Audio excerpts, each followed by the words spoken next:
वॾे वाक़े इन हक़ जो नारो हणंदे ग़ुलामीअ जे कहिड़ी कोट में दार विझंदो रहियो। आज पे जो नओं निको सिजु भाण लाइ सुराज जो सैनियो ॾींदो रहियो। हशू केवल रामाणी सिंध जे अज़ीम क़ौमी अॻवान खे मज़हबी दर मां कढी असलियत ॾांहुं मोटाईंदे खेसि सिंध जी अज़मतुनि जो दर्स ॾिनो ऐं साईं जीएम सैद जीअं ॾिठो आहे मूं किताब में लिखी मज़हबी दुबर खे ओरांगे रोशन ख़्याल सेक्युलर ऐं सोशलिस्ट सिंध अॾण लाइ विख कई। नए सिंध अॾण जी रिथाबंदी ऐं जुदोजहद कंदे सिंध वतन जे ॿोलीअ अदब तारीख़ रिवायतुनि कल्चर जाग्राफी ऐं हदनि जी संभाल कई। तसव जे रंग में रंगियल ही सूफ़ी लाकूपी अधो गोबरो मातृभूमि जे हक़नि ऐं वसीलनि जे तहफ़्फ़ुज़ लाइ विढ़ांद कंदो रहियो। साईं जीएम सैद सिंध जे वतन जी वासी कंदे पंहिंजे वॾड़नि जे वासीअ खे मीरास सम्झंदे हुबुल वतनी जे अहला रिवायतुनि जी पासदारी कंदे पाण मल्हायो। वक़्त महिरबानी साईं तव्हांजी मार्फत जे लाइ जेके तव्हां पंहिंजे लाइ लफ़्ज़ चया मां चाहींदुसि त उहे सभु विसारे छॾियो, छाकाणि जो लफ़्ज़ त लफ़्ज़ ई थींदा आहिनि, उन्हनि खे माना इंसाननि जे दोस्तनि जे दिलुनि मां मिलंदी आहे। हूअं त लफ़्ज़नि खे का माना कोन्हे। साथियो, साईं जीएम सैद जे जनम ॾींहं जूं असां सभिनी खे वाधायूं हुजनि। साईं जीएम सैद सिंधी क़ौम खे हिकु सोच ऐं हिकु मंज़िल जो सुपिनो ॾिनो आहे। शख़्स त हिन दुनिया में अचणो वञणो, पर सोच ऐं सुपिना सदाईं लाइ रहंदा आहिनि। ऐं जेकॾहिं उहे सुपिना कंहिं क़ौम लाइ थींदा आहिनि, उहा सोच कंहिं क़ौम लाइ थींदी आहे, त उहा क़ौम उन सोच ऐं सुपिने खे पंहिंजे वरसे जा खणी तारीख़ में अॻिते वधंदी आहे। पंध ससुई जे पंध जा आंगो हूंदो आहे। केतिरियूं ई रंडकूं ईंदियूं आहिनि, पर कदम कॾहिं सुस्त त कॾहिं चुस्त रफ़्तार सां मंज़िल तरफ़ हलंदा ई रहंदा आहिनि। तारीख़ जो शागिर्द आहियां, तारीख़ मां मूं इहो ई सिखियो आहे त भई मंज़िल केतिरी अरांगी हुजे, जेकॾहिं इरादो अटल हुजे त मंज़िल ते पहुचणु मुमकिन आहे। ऐं उहो का कुर्बानियुनि ते ई जेको आहे उहो रस्तो कुर्बानियुनि सां ई वञे थो। सिंधु देश जे सुपिने जे पस मंज़र खे किन चंद लफ़्ज़नि में मां बयानु करणु हिते चाहींदुसि। साईं पंहिंजे किताब जनम गुज़ारिम जिंसी में ज़िक्र थो करे त जॾहिं खेसि मुस्लिम लीग जे लिकल ऐं सचल इरादनि जी ॼाण पई त हुनखे ददको रसियो ऐं जिनाह जी बेरुखी हुनखे मुस्लिम लीग छॾण लाइ मजबूर कयो ऐं हू हिकु नई राह ॻोल्हण में रुधल हो।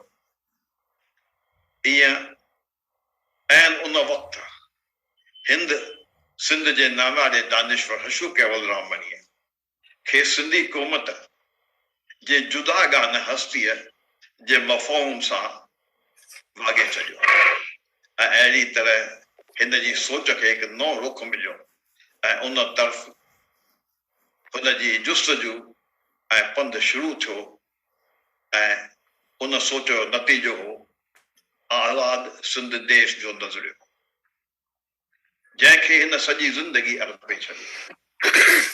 इन ई पस मंज़र में मरहूम इब्राहिम जोयो जो किताब निकितो save Sindh and save the सब कॉन्टिनेंट।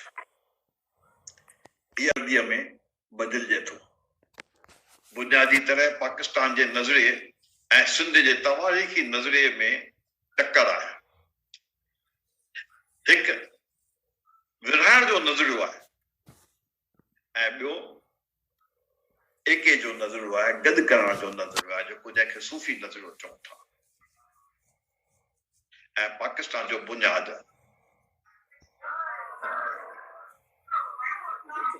जो हुन ते ॿधल आहे, तमामु तंग नज़रे ते ॿधल आहे। अॼु जी सूरत हाल में पाकिस्तान जी फ़ौज ऐं पंजाबी अक्सर त पाकिस्तान जे ॿियनि सूबनि ऐं परगि॒णनि खे हिकु बैठक तौरु तसवुरु करे लूट खसूट करे रही आहे ऐं उतां जे रहवासियुनि जो हक़ मारे रही आहे। तवारीख़ गवाह आहे त अहिड़ी सूरत हाल घणो वक़्तु टटाउ करे न सघंदी। इहो असांजो वेसाह आहे त हिन वेसाह जे करे असांखे इहो यकीन पिणु आहे त आज़ाद सिंधु देश आईंदे जे तारीख़ जे पननि ते पक ई पक लिखियल आहे। हिते हिकु ॻाल्हि करणु मां ज़रूरी थो सम्झां, शायदि मुंहिंजे इहा उमिरि जी तक़ाज़ा आहे। हर को मुल्क आज़ाद थियो आहे त उहो पंहिंजी ज़मीन ते रहंदड़ अवाम जी ताक़त सां, हर कंहिं खे पंहिंजे जंग पाण जुटणी पवंदी आहे। पंहिंजी ताक़त जे साम्हूं ॿी का दाढ़ी ताक़त सट जले न सघंदी आहे। ऐं सिंधी तवारीख़ में दोदे जी बहादुरी जे साम्हूं ऐं दोदे जी बहादुरी साम्हूं अलाउद्दीन जी वॾी फ़ौज बि न टिकी सघी। On behalf of World Sindhi Congress, I'm profoundly grateful and privileged to the speakers, Sain Mohan Gyani, Sain Shahriyar Kabir, Sain Mir Muhammad Ali Talpur, Sain Khadim Sumro, Adi Nunisa Gandru, Adi Paris Sayed, and then Adi Pooja Wazirani, who sang one of the very powerful and beautiful national songs and inspirational songs. These speakers, they spoke, they provided a great insight. And from their perspective